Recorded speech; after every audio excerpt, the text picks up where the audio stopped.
Tonight is about expanding your influence, the impact that you have with the people around you, and doing that by means of communication, right?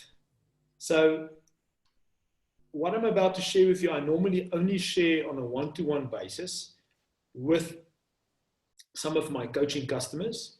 And those of you who don't know me, who've seen this for the first time, my name is Neur-Coach. I'm an entrepreneur and also a neuro-coach. What is a neuro-coach? It's someone who helps people to change their minds in order to change their lives. And one of the tools that we have in our toolbox as neuro-coaches is what's called NLP, Neuro Linguistic Programming. Neuro, the mind, linguistic, there's a language. Programming, I can change that program. NLP, Neuro Linguistic Programming. So, but let's go back a little bit in terms of my own history, where I would just want to share a little bit about myself and how I got here. At some stage, I saw that all my mentors, all the guys that I aspired to learn from them and like the results that they got, I noticed something about them. I noticed that all of them have great communication skills. So good that they are able to capture the attention of an audience and communicate that. Communicate something, whatever it is that they want to convey. And it felt so foreign for me, but I saw, wait a minute, Enrico, I'm an introvert. These mentors that I aspire to be like, they are great communicators. And they're able to communicate one-to-many. And I made a decision to say, Enrico, if you want those results, you would have to learn the skill. So most of you who know me closely would know I'm actually an introvert. Those of you who know me more publicly would think I'm an extrovert. I think I'm a bit of both. I'm a mesovert. A mesovert is something between an introvert and an extrovert. I love people. I love being here with you guys tonight. But I also need my own space, and I also like recharging on my own. Now, rewind before that realization, back in school, I was so scared. I was so frightened to speak in front of the whole class. For all the years that I was in school, I never got up and spoke in front of the class. I used to get in so much nonsense for this, you know. Oh my goodness. I remember I was keen to do the homework, you know, to write the essay or to prepare the speech or whatever. But when it came to that moment where the teacher said, Enrico, it's your turn, stand up in front of the whole class or get to the front and present your thing. I can even feel the butterflies as I'm telling you that. I never did it, not once. I got sent to the headmaster's office to get a good hiding. You know, that's when they still had the read like rod, and you got a good whoosh. Few of them, 6 van die bestes, 6 of the best. I just like, whatever it took, I was determined that I will not speak in front of people. So, what was my journey? I learned the importance of communication. What is leadership? You know, a guy, John C. Maxwell, and here's one of the books you want to get. Good leaders ask great questions. This is by John C. Maxwell, okay? But he said, he talks a lot about leadership. He said, if you can put that in the chat box for us. John C. Maxwell, good leaders ask great questions. One of the things he said is, a leader needs people to follow, right? Because if a leader goes somewhere and no one is following, that guy is merely taking a walk. That's in my own words. So what is leadership? Leadership is influence. It's about influence. The fact that you have, to whatever extent, you have an impact and an influence with your children, with your spouse, with your business colleagues, even with your mentors, your leaders. You have an impact with them as well.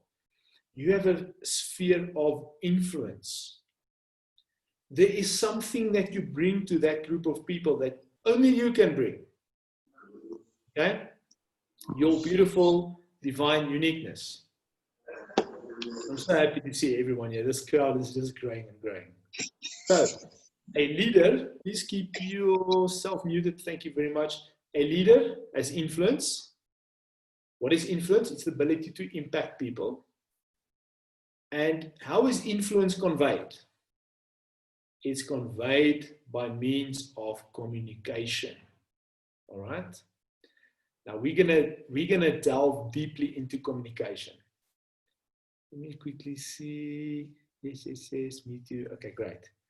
So, if you can master this skill of communication, and there's way more depth than you can imagine, and I'll prove that to you tonight.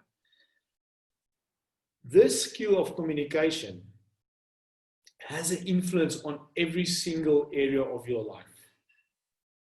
Your business, things like sales and marketing, branding, your personal relationships, the way that people perceive you.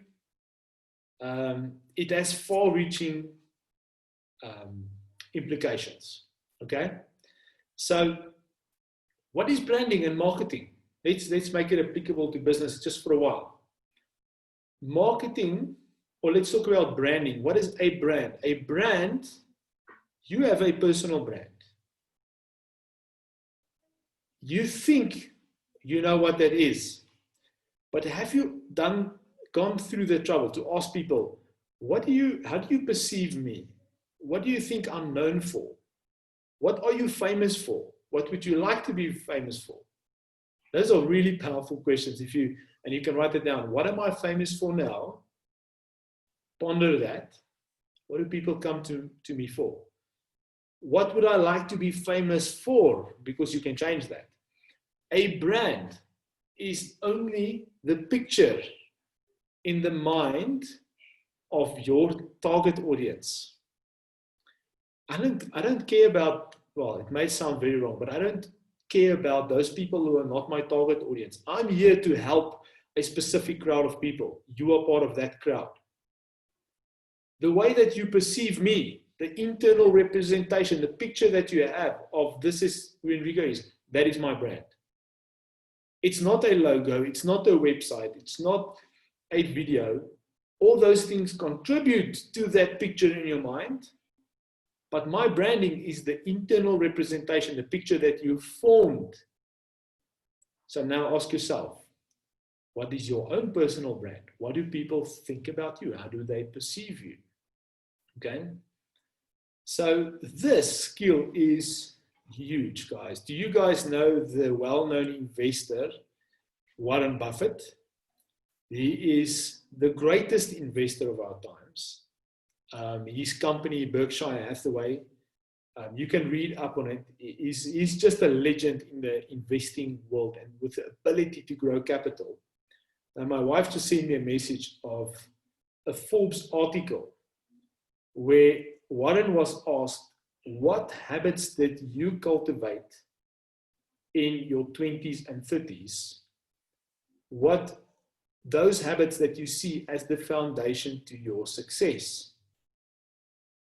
Right, this is a guy that is probably in the top 5 richest people in the world. I'm not sure, but he's really a legendary investor.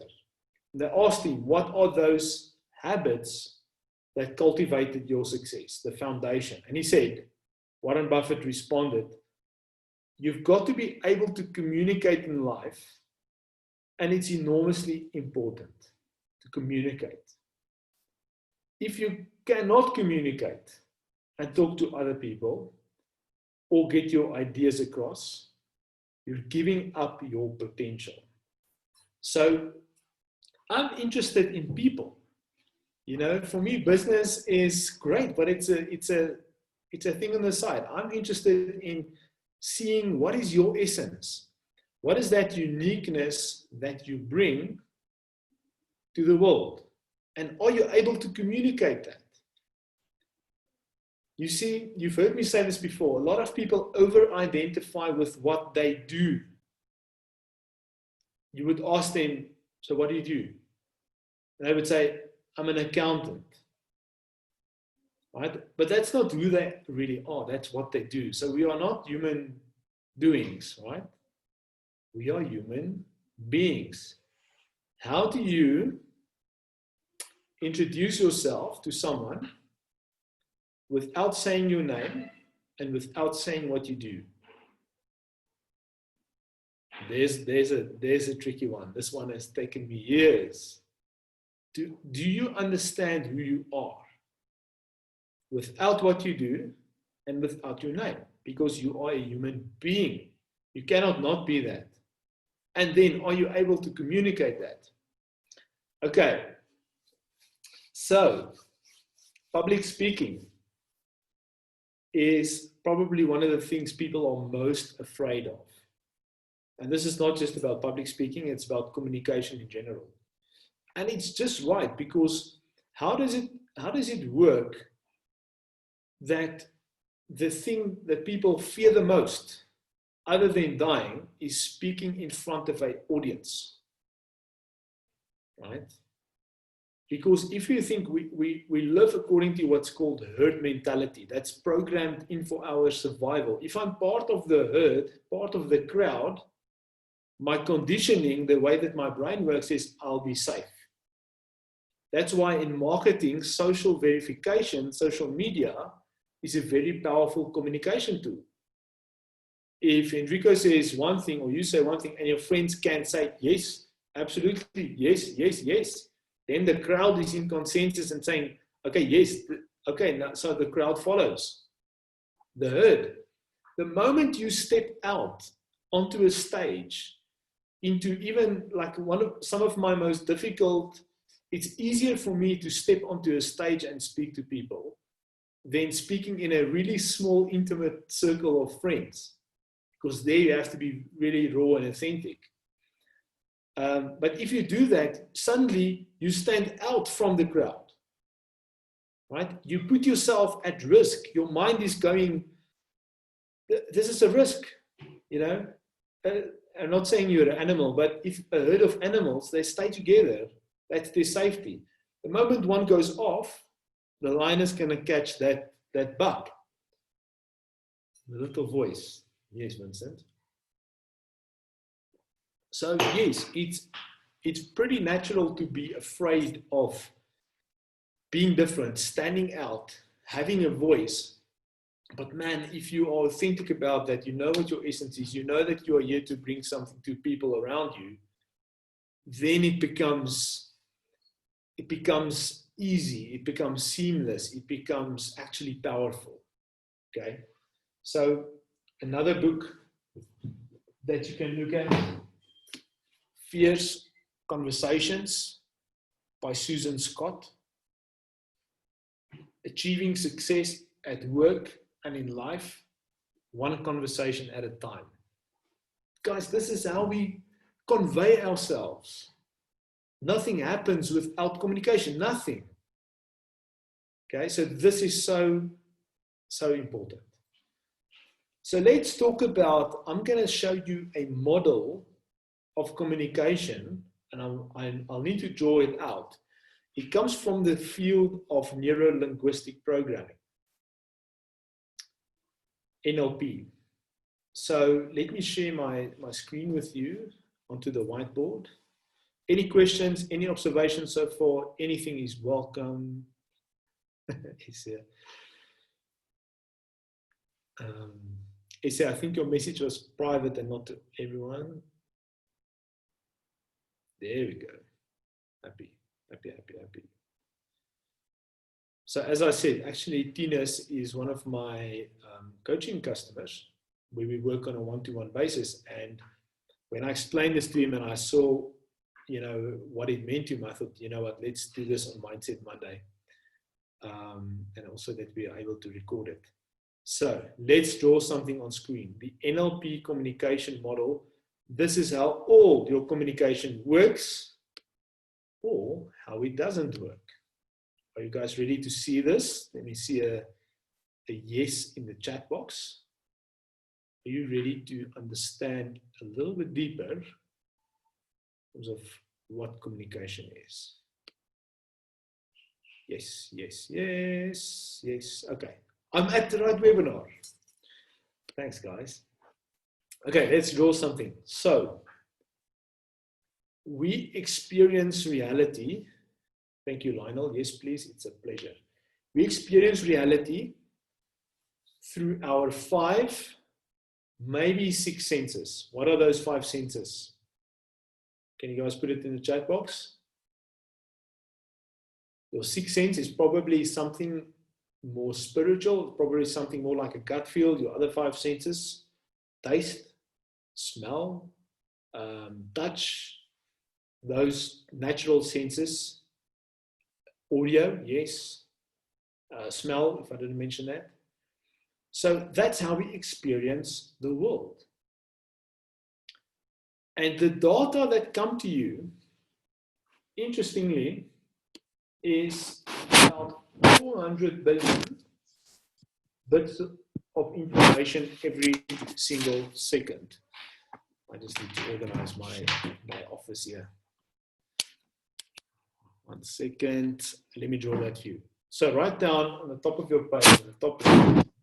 In fact, if you can draw this picture with me in your own way, that would be great, so that you can get a feel for this. So 400 million bits of information per second. Okay? That is the amount of data that is coming through you, to you, through those 6 senses. But you cannot be consciously aware of all of that. It's a bit like a funnel. So it's filtered down to only what you're consciously aware of. And I'll prove this to you right now. You're consciously aware of only about 2,000 bits of information per second. That is what your conscious capability is. So the upper part of the funnel is unconscious, and it's stored in your subconscious mind. That is where Einstein said the most powerful part of our minds, we're only utilizing about 10%, is the unconscious, the subconscious. Okay? If I forget, Tinas, remind me to tell the story about the penny that dropped, for those who don't know it. So, this information, 400 billion bits of information per second, every little detail coming at you, sound, sight, smell, taste, touch, all those things, even your 6th sense, your gut feel, all of that data is 400 billion bits of information per second. What you're consciously aware of is only about 2,000. That relates to between 3 and 7 things, physical things, at any one time. That's all that you can think of. Now, can someone calculate for me and put it in the chat box, what is the percentage of your subjective reality? In other words, 2,000 divided by 400 billion. Now, if you can calculate it, just put it in the chat box, the percentage. If I explain this to you, can I bring something into your conscious mind, the bottom of the funnel, that was previously in your subconscious mind? I'll take you through that exercise, and it's very easy. Let me ask you to become aware of the way that your shirt feels on the back of your back against your skin. So just send your attention to the back of your back, your backside, And just feel how does it feel against your skin, your shirt? How does that feel? Can you pick up that sensation? So that was data that was part of the 400 billion bits of information per second, but you deleted it. You made it unimportant until I directed your attention to that little bit of data. Now it became conscious knowledge, and it became part of the 2000 bits of information per second. There's other stuff that fell away that you couldn't think of. If you become aware of the sounds around you, maybe you filtered that out. So how on earth do we get to our sliver of reality? Guys are saying it's 0.0000005%. My friends, this is neuroscience. Now, there's not consensus on the numbers here, but I'm using what's kind of generally accepted. But it does illustrate the point that based on neuroscience, your meaning making of what is real is only a very small sliver of reality. If you were to draw a pie chart, one little bit is 2000 bits. The rest of the pie chart is 400 billion bits. Can you see that? Okay. Very subjective reality. In fact, let's write that down. No, maybe I can draw a circle. This is your subjective reality. So now, maybe you've heard me say in one of my previous presentations, where you put your attention, that is where your focus goes. Was I able to successfully direct your attention to something else? Yes. And where your focus goes, your energy flows, and where energy flows, you start to manifest something in the material world. So this is your subjective reality. Has anyone here wondered, how does my brain decide of this 400 billion bits of information per second? How does my brain decide what to make conscious and what to keep unconscious? Have you wondered about that? Have you wondered if my 2000 bits is maybe slightly different than yours, than Asia, than Tinas, than whoever, than the person you're communicating with? Okay, stay with me. How do we do this? We do three things. Firstly, we delete data. Whoops. Delete. Sorry, it's not supposed to look that way. Then we also distort. If you want to look at a very interesting documentary, go and look at the documentary called What the Bleep Do We Know? It is about metaphysics. It's about quantum physics. It shows us that the observer, how we observe things, changes our reality. It is mind-blowing. So when we see something in that documentary, there's a story of people living on an island that has never seen ships before. And the shaman of old was standing on the beach and he saw a new kind of wave on the ocean. And he was standing there for days looking at this new kind of wave. And what he realized, that it wasn't in his frame of reference, is that these are actually ships that approached the island. So what you don't know, you cannot perceive. It's a very weird thing. So there's a lot of data that you either delete or distort. Okay. AC, if you can just put in the chat box, it's a documentary. This is you can find it on YouTube, I think. What the bleep do we know? various authors. So what do we do with this data? We distort it, we delete it, we generalize it. Okay, we say, oh, this is that, right? You see someone that's making a lot of money. Oh, he must be one of those crooks. Distort, delete, generalize. That's how we get to our subjective reality. Yes, Asia, documentary, What the Bleep Do We Know? That is a video that you will find on YouTube. So, on what basis do we distort, delete, and generalize? Let me tell you something that you've deleted. I wonder if I can find a Google image of this. I'm not going to actually try and search it now. When you walk into a mall, at every door, there's a little silver box with typically 3 dark eyes.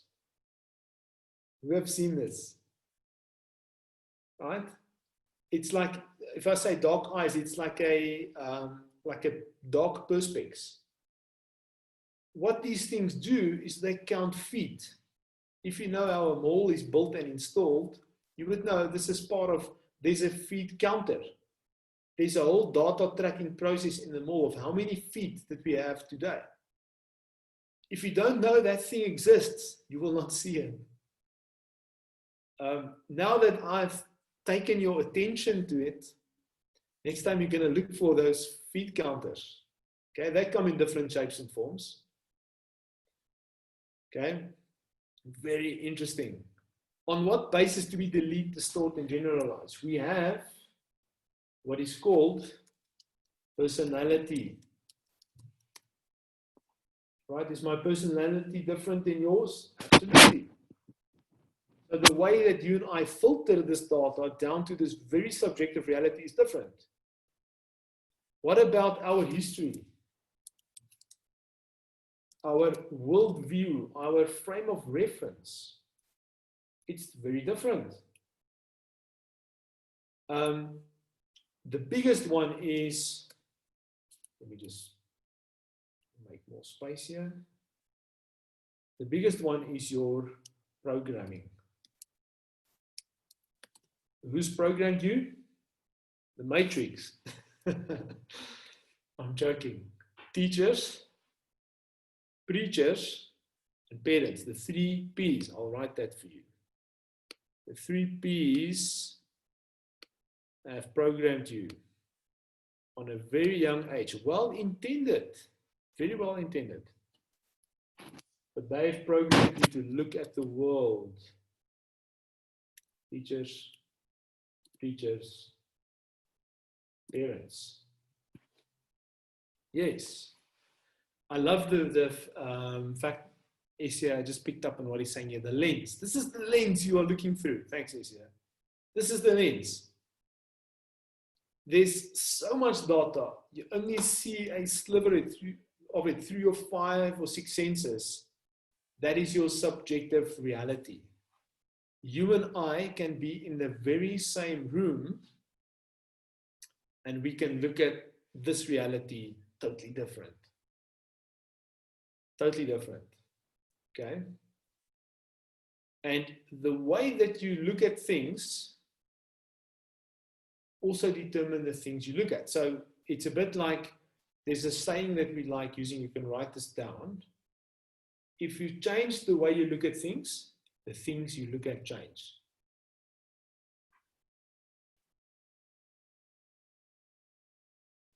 I'll give it to you again. If you change the things you look at, the things you look at change. So your perception, quantum physics proves this. The way that you choose to perceive things has an impact on reality. If we go down the rabbit hole of quantum physics, it means that,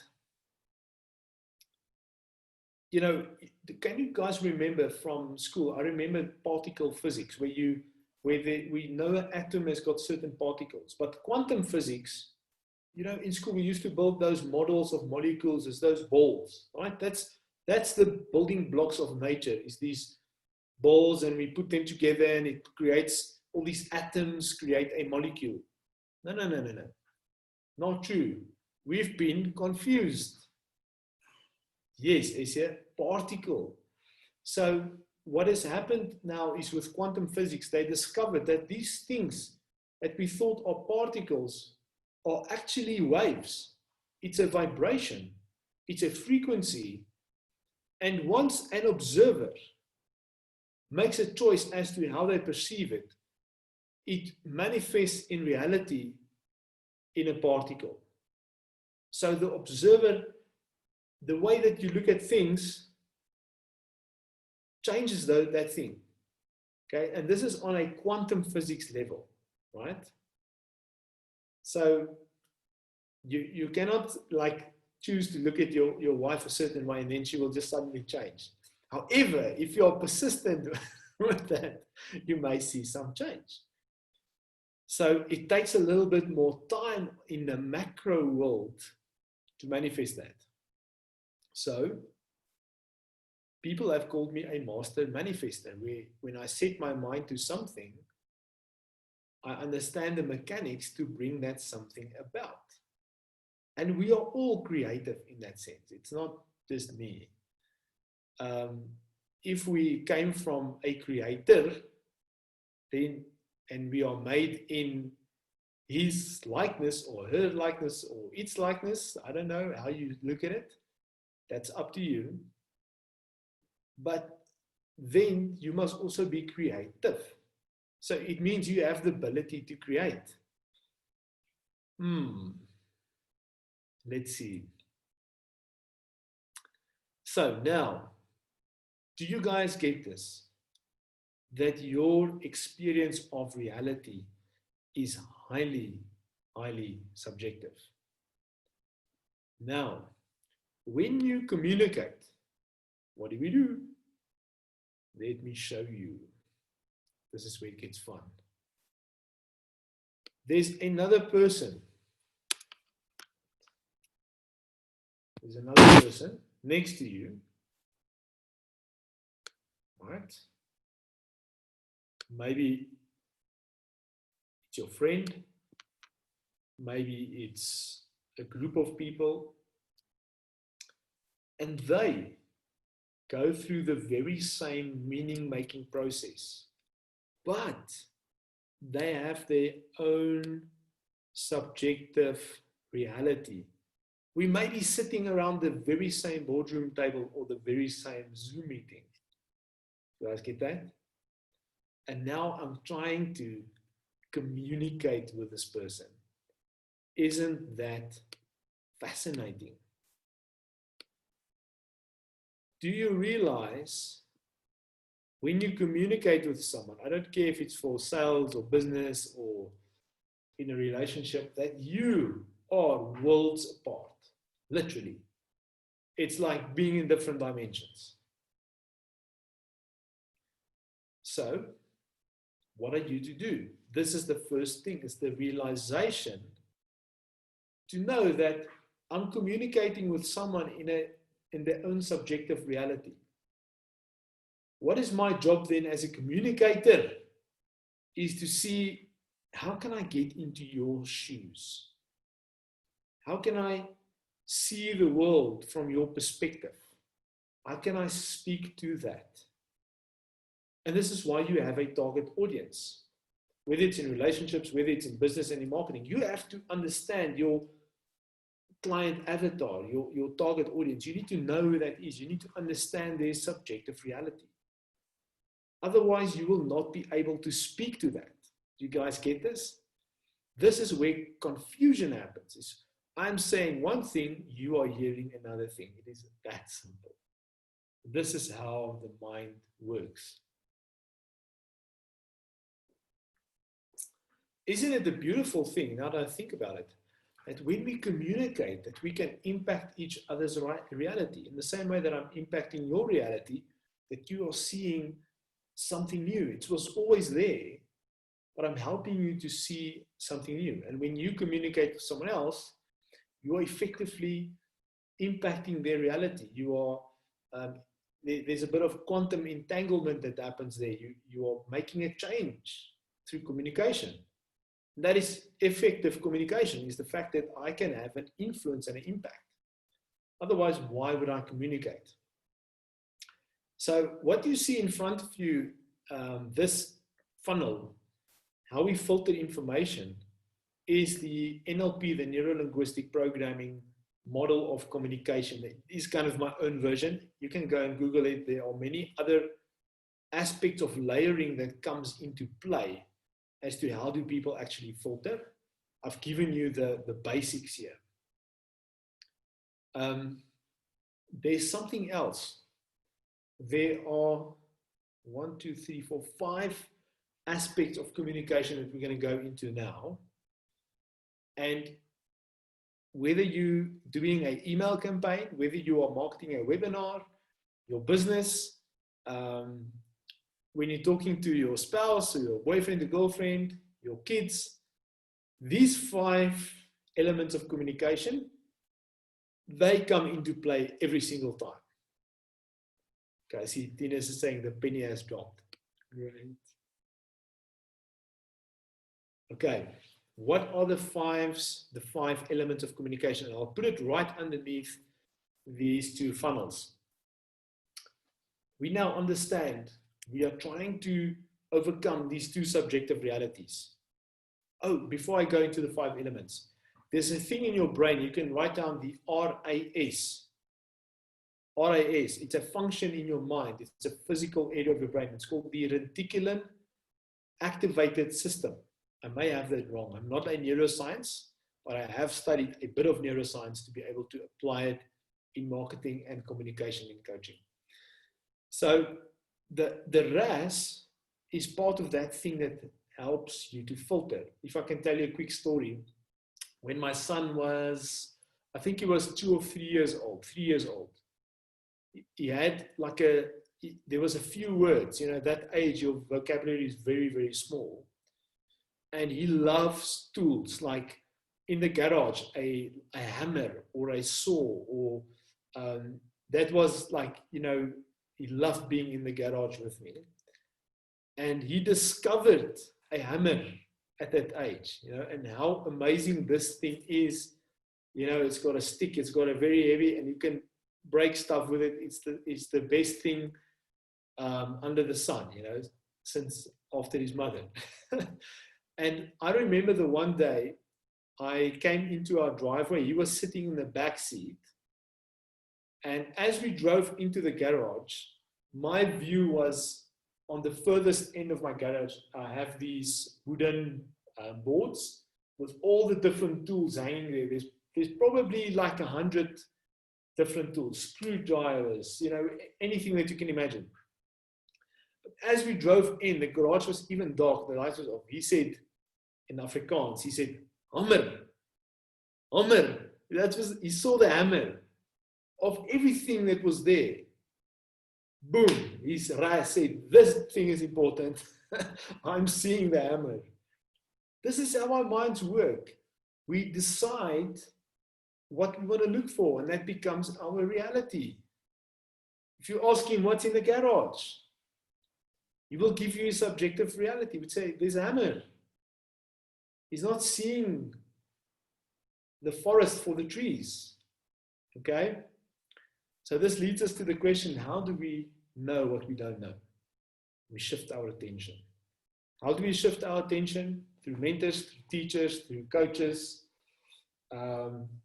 and great questions. That's been the biggest mental shifts happened for me when someone has asked me a great question.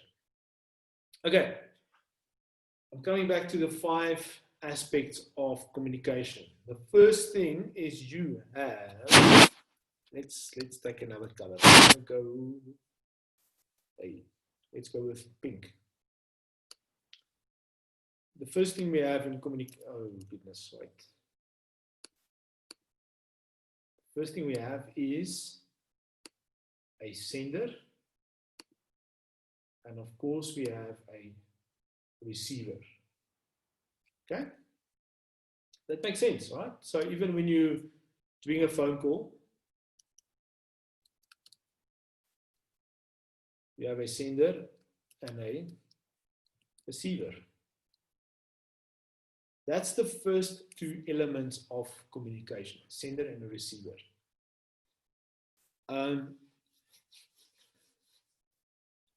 What else do we have? We have a message. What is the message? That is the content, the thing that I'm communicating. If I'm communicating A plus B equals C, that is the content. If I'm the sender, then you are the receiver. The next thing we have is called, guys, I must say my Zoom drawings has improved. As if you've taken notice. The next thing we have is the medium of communication. I just want to see if you guys are still alive there in the chat box. Give me examples of mediums of communication. Let's see. What can you think of? What are different mediums of communication?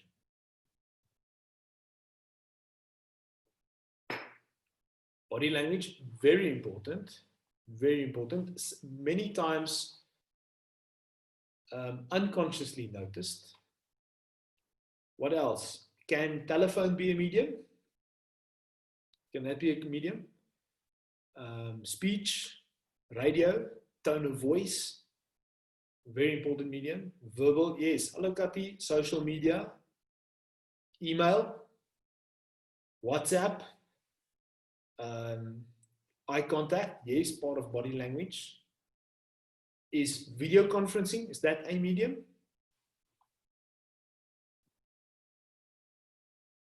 Absolutely. So, here's a critical skill. I want you to, whenever you communicate with someone,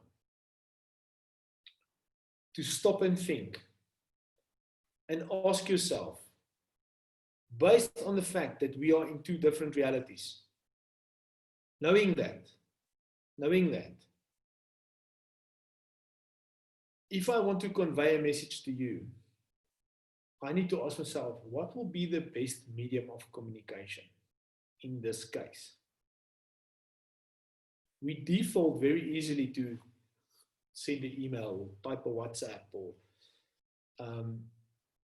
I like saying that in a world of digital marketing, the best online marketing is offline. So that's where we have the most impact. Okay? Blikkies is saying one-to-one. But Blikkies, can you also see, yes, one-to-one has its place, but there are other times where maybe you want to do one-to-many communication through a video conference. Or there are other times where you just want to send a quick voice note. But be mindful of, okay, for what I'm conveying right now, what will be the best medium of communication? Because who's responsible for the communication? The sender or the receiver? Who's responsible for the communication? The sender or the receiver?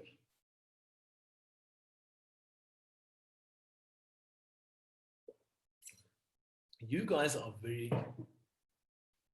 you've thought of this and you probably have some wisdom and some life experience.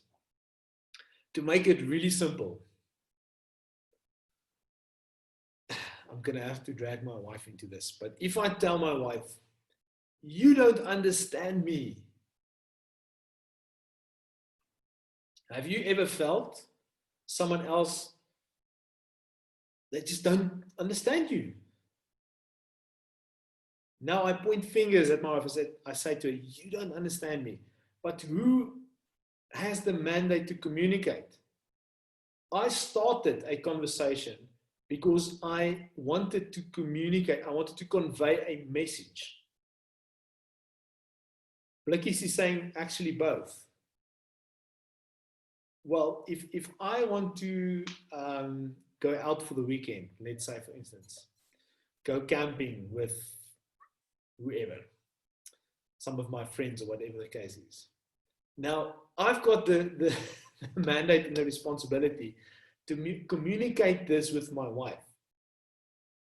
And I'm responsible for the communication. The receiver comes in with the fifth aspect of communication. I've given you 4.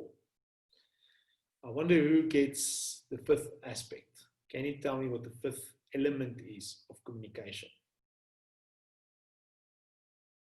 This is the same in marketing. I can do marketing and put my marketing message or my branding message out there, and I can go into a depression because no one wants to buy my product, or no one understands what a great product this is. Whose problem is that? Is that it's not the receiver's problem, it's my mandate because I've initiated the communication. Blikkies, so the fifth element, response. Vincent, context, I would say, is the medium of communication. But yes, context is part of the funnel as to how I make meaning of this subjective reality, because my context determines how I see it. Interpretation, emotion, and attitude, that's all part of communication. You guys are very close. The word that I like to use is called feedback. Feedback. And Lazan, action would be a form of feedback. Right? Present your offer, I don't know, yes. I want some kind of outcome. So that's the fifth element, is feedback. So I want a certain outcome based on what I communicated. There's a message, there's a medium. In this case, right, I'm using Zoom as a means of communication. I'm asking for your feedback by means of messages to see you are still there, to see if my message is coming across, to take a simple example. So how does this work? We communicate, sender communicates through a medium, a certain message, understanding that we are worlds apart, we experience different realities, we've made meaning of the same situation in different ways, based on the fact that we distort, delete, and generalize information, based on my personality, my history, my programming, teachers, preachers, parents. And now, as a communicator, I want to see how effective was my communication. There's a feedback loop that closes the loop of communication. Do you guys get it? If I don't get the feedback that I want, yes, is the message clear? But clear is subjective. Clear is very subjective. Am I getting the outcome that I want from this communication? If not, what should I do? It's my responsibility. I'm the sender. I need to try again and again and again until I get the outcome that I want. Then, only then can I call myself an effective communicator. Right? So, yes, adapt. And people get so frustrated. You don't understand me, or the world doesn't understand me, right here. They blame the whole world. But they're not willing to say, okay, let me take the responsibility for my communication. Let me take the responsibility of what I'm putting out. I'm not getting the feedback that I wanted to see. Maybe I should rework the message. Maybe I must try a different medium. Right? Maybe I must try a different medium.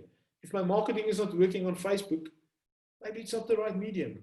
Try a different medium. If that's what the feedback tells me. So this is the key in communication, is to measure, have I been effective in terms of the outcome that I wanted to create? Tweak and repeat.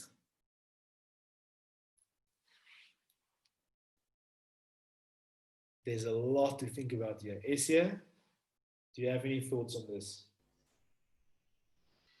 Hey,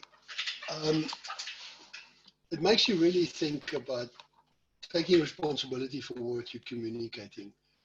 I've had this discussion often with coaching clients, but if you take responsibility as if you as the sender have the sole onus resting on your shoulders for getting your message across, how much different would you communicate? And if you build in a mechanism to get the feedback, but clarify the feedback so that, as Enrico drew it, that you constantly make sure that what you meant, not what you said, what you meant was understood. There's a vast difference between intention and action. And you've got to correlate the two with the mechanism that Enrico just showed you. Yep. And that is the learning process. Let's hear who's got questions. You're welcome to raise your hand. This is the crux of what I wanted to communicate with you. It's quite philosophical. It's quite conceptual. We haven't gotten to communication techniques. This is the mindset that this is the foundation from where you communicate. There's a lot to be said in terms of techniques. How do you convey yourself? How do you ask a question? How do you use language? So all those things come into play. But let's hear what questions you have. I'm seeing. Unmuted yourself. You're welcome to go ahead and ask the red shirt. Is it me? Oh, is it me? Yes, Pulusi, it's you. Oh, yes. Sorry for that. I just wanted to understand, because at the beginning of the conversation, we spoke about perception, how different that is. So when I communicate something to someone and they misunderstand it, how am I then responsible for how they respond? Because I communicated, but they're a different perspective based on my question. Then how then am I responsible? Let me try and put it this way. Because you initiated the communication and you want a certain outcome of that, from that, let's rather say you are responsible for the outcome. Yeah. You cannot control how the person responds. This is what you're saying. So you don't have control of how this person responds. But you have a... But I try to communicate the best way I could. Yes. So what can you do? Since you cannot control how this person is responding, you can say, okay, the way that they responded isn't quite what I thought, and my point is not coming across, or I'm not getting the effect in my communication, because I have a responsibility for an outcome that I want to communicate. Let me change my communication to meet this person. Try a different medium. Different medium. What about asking questions? What about asking questions? That is non-threatening communication, is to say, did I understand what you said now correctly? This is what I heard. And then you paraphrase in your own language. Questions are very powerful. So I get what you're saying. You are not responsible for how that person responds, because that is their subjective reality. But since you're communicating, you're responsible to, the onus is on you, as you said, to create an outcome. And all that you can change is the way that you communicate, or the medium that you communicate with. So, oh yeah, no, it's clear. Answer your question? Yeah, definitely. Thank you for that. Let's see who else has questions.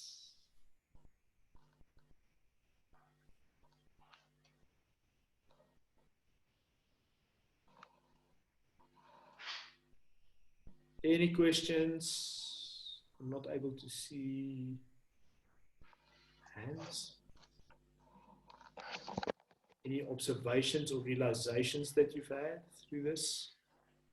One that Garfield Boyson was just saying, is be in charge, but keep your questions open.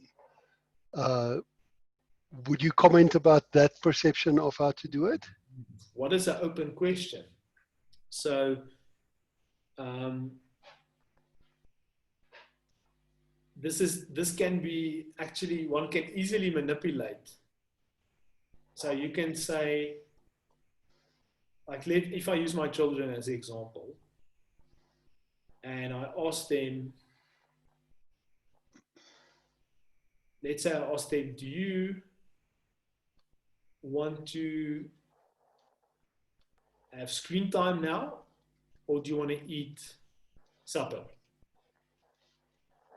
That question has only two possible outcomes. So I'm basically manipulating. I'm kind of okay with both outcomes. But if I ask my child, you know, what would you like to do now? That would be an open-ended question.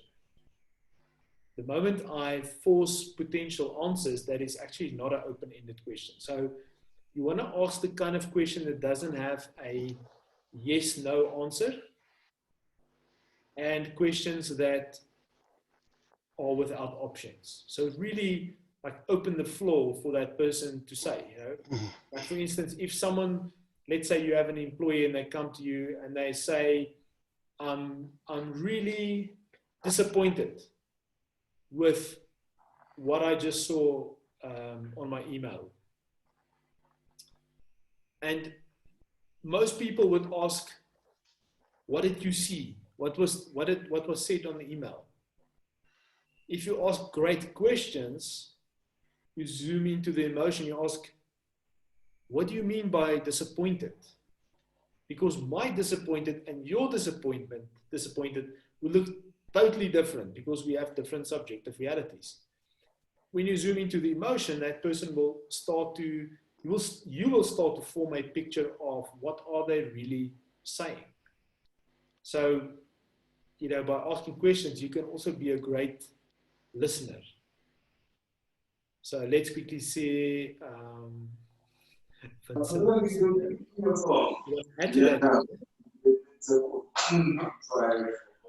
I just wanted to add something on what you're saying.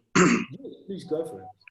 Yes, because from the question, your follow-up question was, what is an open question? So it actually proves the point you're trying to make right now, based on the question that was asked. Like right now, you said what is an open question? So I really feel like you made your point right there. I understand. Okay, great.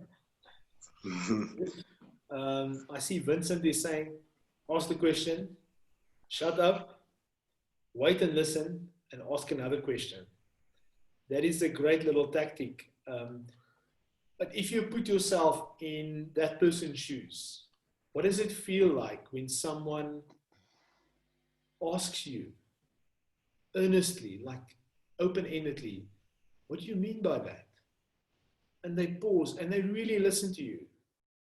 That is a way to very deeply and authentically connect with someone without having to say much, right? And it comes from a point of really being interested in that other person and really caring. I see Tinus is saying you must create an awareness concerning your audience reaction, very true, and adapt to the message through as effective as you want to. The awareness was absent with me. Okay, that's very key. So Tinus also earlier mentioned body language. So you can cultivate an awareness of what response am I reading. There are great books about body language. Okay. Can you see me touching my beard? What does this mean? Who knows what that body language means? Who knows what it means? Look at my eyes. If I look down to the left, that's body language. There's a whole code there that you're totally unaware of. So this means, like, it's a male masculine superiority. You can feel that, right? if I do that, I'm communicating some male superiority. This is a very male thing to do. If I look down to the left, it's recalling emotions. It might be the different way around for you. Okay. So sometimes we ask different questions to calibrate eye movement. If someone looks to the left, straight left, not down, it's typically audio recall. So I'm recalling, if someone, Enrico, what did you say yesterday? I can recall. So if I look up left, it's audio construction. So I'm making something up from audio. So if I, let's say you ask me, Enrico, what did your wife say yesterday about you playing golf, for instance? Can you see, I recalled what she said, and then I created my own story by looking up. And now comes the answer. And now you know exactly, because you understand body language a little bit. Enrico recalled something, and then he constructed something. So what he's telling me right now is like a version, his version of the truth. To the right is recall of visual information. To the top right is typically, depending on the calibration, construction of visual information. Now I'm creating a picture for you. Okay. Body language, like even this. There's something that I want to say, but I'm keeping it to myself. What about eye line? If my computer is slightly higher, if you do YouTube videos and stuff, okay, and I look up to you, then I might feel kind of inferior. Or as the audience, you would feel I've controlled the situation. If I look slightly down to you, I'm displaying some kind of dominance. Guys, all of this stuff happens without people thinking. All it takes is for you to notice. And this is the majority of communication is non-verbal. Tone of voice, body language, all these kind of things. Especially when you have a beard. I know it's not relevant for everyone. What do ladies do? They play with their hair. That says something totally different. I won't go into that. Arnu, what do you guys think of that? I did not plan to teach you on that. So, Arnu is saying, so you should adapt to their point of view and ask them a question of what they are thinking. Yes. Working your way to clearing up the air of your potential point. Yes, Arnu, you got it. Because you want to communicate something. You have something to convey. Lizan, funny, plays with a beard too. I know it's a male example. Okay, guys. Is there one or two more questions, or should I finish?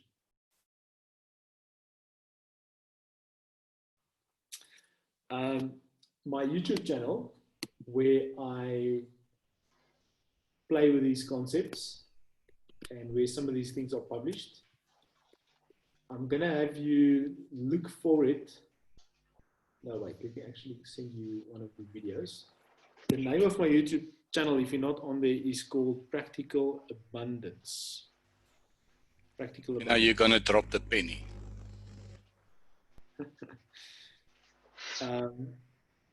Was that a question or a comment?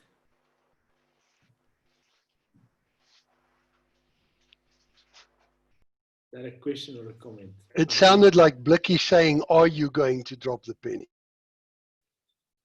Well, that's basically what I wanted to share with you guys tonight. There's a lot there to sink in and to make, applicable in terms of how do you now, that's a basis of understanding. How do you now make that practical? That could be a next conversation. So I'm going to send you a link to my Practical Abundance YouTube channel. There will be more and more of these kinds of conversations around mindset. Most of you know me talk about money mindset, wealth mindset. The other thing that I do want to mention, if you feel strongly that you want to work one-to-one with a neuro-coach, let me know. I am in a whole circle of people that are neuro-coaches that is able to help you fast-track your personal growth, because, as you know, that's your only limitation in life, is your own mindsets, right? And then the last book that I will show you, and then we can finish off. I don't see any questions.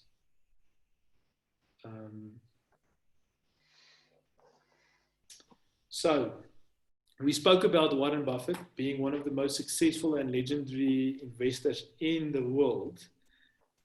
He's got only 2 certificates. I can imagine it's probably at his desk. He's a pretty simple guy. He still stays in the same house. He's got 2 certificates. One of them comes from the Dale Carnegie Institute. And he attended one of those courses. It's not even a formal education. It's a course that he did.